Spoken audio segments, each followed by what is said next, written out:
गंगा दशहरे का मतलब जानते हो आप? केवल गंगा जी का नाम ले लेने से, एक लोटा जल शंकर भगवान को आज समर्पित कर देने से, या गंगा जल का एक जरा सा छींटा शरीर पर पड़ जाने से 10 पापों से मुक्ति मिल जाती है। दशहरा का मतलब है 10 पाप से मुक्त हो। पहला पाप है किसी के घर का बिना पूछे कोई सामान उठाकर हमने भोग कर लिया हो, तो उस पाप से। गंगा दशहरे के 10 पाप से मुक्ति दिलाता है गंगा दशहरा।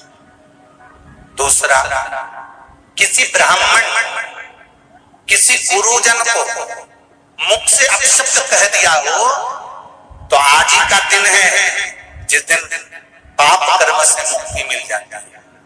तीसरा, किसी स्त्री को, किसी नारी को, किसी कन्या के प्रति, स्त्री के प्रति, नारी के प्रति अगर गलत सोच लिया हो या गलत कर्म हमने कर दिया हो, तो उस पाप से मुक्ति गंगा दशहरे का दिन दिला जाता है। चौथा,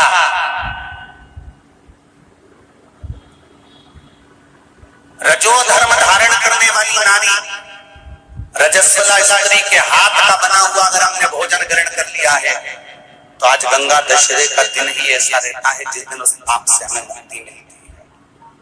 पांचवा, किसी के यहाँ सूतक जानते हो सभी लोग, या सावड़। सूतक का मतलब होता है किसी के यहाँ कोई मर गया और उसके यहाँ का तुमने भोजन या पानी ग्रहण कर लिया।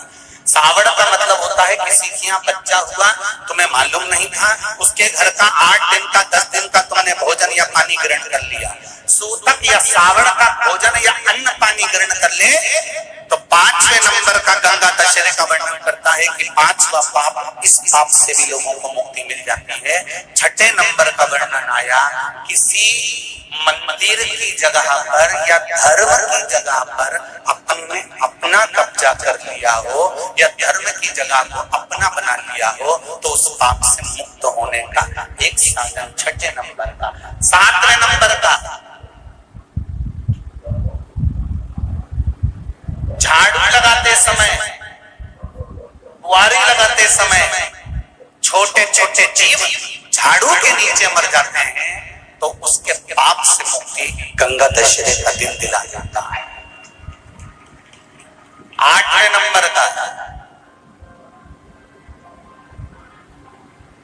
8वें नंबर, जिस समय हम भोजन ग्रहण कर रहे हो और हमारे दरवाजे पर कोई व्यक्ति आकर बैठा हुआ है और हमने उसको भोजन का नहीं पूछा या उसका मुख झूठा ना कराया, तो उस दोष से वंचित हो जाए, उस दोष को समाप्त कर दे, तो गंगा दशहरे का।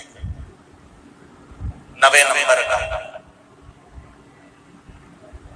बेटी की शादी करी और बेटी की शादी करने पर बहुत सारा कन्यादान आया। उस कन्यादान में साड़ियां ज्यादा आ गई, सामान ज्यादा आ गया, मिक्सर 2 सेट आ गए, डिनर के 2 सेट आ गए, और मायके वालों ने 1 सेट अपने घर में रख लिया और उस मिक्सर में खूब सामान पीस के खाया, खूब निपटाया। बेटी के कन्यादान का सामान घर में रखकर उसका भोग करने पर जो पाप लगता है, 9वें नंबर का कहता है गंगा दशहरे का दिन उस पाप को धो देता।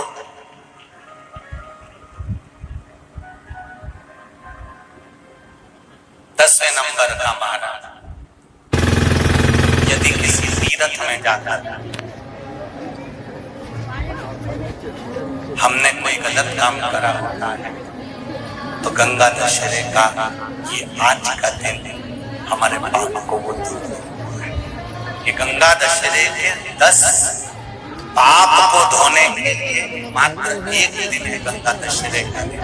आज के दिन जो शिव जी को जल चढ़ाता है, शंकर भगवान कहते हैं भले उसने गंगा जल डाला नहीं डाला, पर मेरे ऊपर जब जल चढ़ाता है, शिव जी कह देते हैं आज के चढ़े हुए जल को मैं गंगा जल बना देता हूँ। आज गंगा दशहरे का खूब भजन करो, करो, सत्कर्म करो, नाम जाप करो, नाम स्मरण करो। एक छोटा सा प्रैक्टिकल है, आप करके देखेंगे तो बाबा कुबेर भंडारी वैसे ही भंडार भर देगा।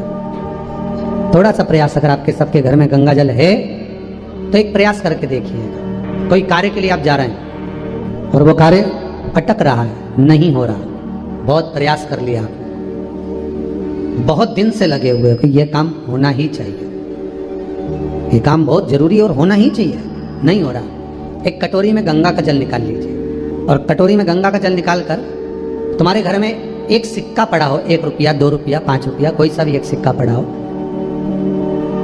जो भी सिक्का पड़ा हो, कुंदकेश्वर महादेव का नाम लेकर, जहां परिंडा होता है, पानी का मटका होता है, पितरों का स्थान होता है, हंडा भरते हो, मटका भरते हो, उसके पास में उस कटोरी को रखकर 1 का सिक्का, 2 का सिक्का, 5 का सिक्का, 10 का सिक्का, जो तुम्हारे पास सिक्का पड़ा हो, जो भी तुम्हारे पास पड़ा हो, वो सिक्के को हथेली में लेकर कुंदकेश्वर महादेव का नाम लेकर उस कटोरी में डाल दीजिए और उस जल को नैनों से लगाकर आप काम के लिए निकल जाइए। वो काम आपका सफल होकर ही रहेगा, छूट नहीं सकता। गंगा के जल में वो बल होता है और आप जो सिक्का डाल रहे हो वो ये समझ कर डाले कि कुंदकेश्वर महादेव को मैं गंगा में स्नान करने के लिए। हमारे यहाँ पहले हमने भी देखा, आपने भी देखा होगा, किसी जब बारिश नहीं होती है या कोई काम अटक जाता है, जब बारिश, तो क्या करते थे पहले के जमाने में कि मंदिर को पैक कर दे, उसमें पानी भर दे शंकर जी के ऊपर। आपने कई जगह देखा होगा, उसमें शिव जी को डुबा, तो किसके लिए डुबाते थे? कुंदकेश्वर महादेव के लिए। ये नियम है कुंदकेश्वर महादेव का। पर आज के जमाने में तो चंपेश्वर महादेव है तो उनको भी डुबा दे, गुप्तेश्वर महादेव है तो उनको भी डुबा दे। ये उनके लिए नहीं है। कुंदकेश्वर महादेव किनका नाम है? जम के बोलिए, कुंदकेश्वर महादेव। ये कुंदकेश्वर महादेव उस कटोरी में, उस बाटकी में सिक्के को, और फिर जब आपका काम हो जाए, आप जिससे मिलने गए हो, जिससे काम की बात करने गए और काम हो गया, तो वो जल ले जाकर सिक्के के साथ, सिक्का तो डालो मंदिर में, कहीं दान पेटी आदि में, और वो जल भगवान कुंदकेश्वर के नाम से शिव जी को समर्पित कर दो। बाबा से विनती करो, बहुत बहुत साधुवाद है बाबा, आपने मेरी लाज रख ली, मेरी कृपा बनी रहे, बस ये सुख मिले। ये वीडियो आप लोगों को कैसी लगी है हमें कमेंट करके ज़रूर बताएं। वीडियो हमारी फुल वॉच करने के लिए आप सभी लोगों का बहुत बहुत धन्यवाद।